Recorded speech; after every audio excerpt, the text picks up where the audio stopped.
And because we've opened up sharing to Apex where anything is possible, it's super important that we have a bit more control here.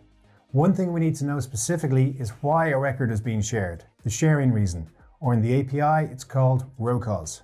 Now we've seen this before in the 4 components of a record sharing table: the record ID, the user or group ID, the access level, and the sharing reason.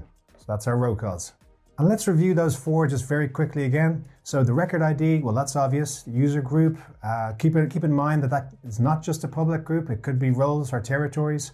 And for the access level, we always have read-only or read-write, but we also have full access. And full access is where a specified user can view, edit, transfer, share, and delete the record. And this full access is obviously what an owner has, and it can be granted through a specific branch of Apex sharing, which we'll come to shortly. Our last component on the share table is the sharing reason, or RowCause. This can be as simple as ownership, but there's also territory assignment rules, opportunity team, sharing rules, and so on. And there's no difference between sharing reason and RowCause. One is the label and one is the API name.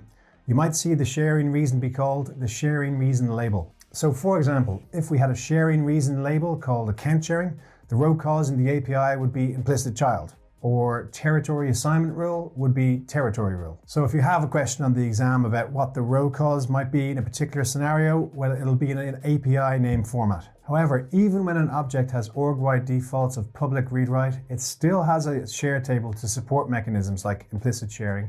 And also we can start building sharing rules ready to kick in should we want to change those defaults from public read-write. Okay, and just a reminder that we can't add manual shares in the GUI for anything that's public read-write because the button just isn't there. And we may have mentioned this before, that manual shares have the sharing reason manual. And these shares will be deleted if the owner of a record changes or if the org-wide defaults flip to public read-write. This is very important for Apex sharing because by default, the sharing reason in Apex will actually be manual. So let's introduce Apex.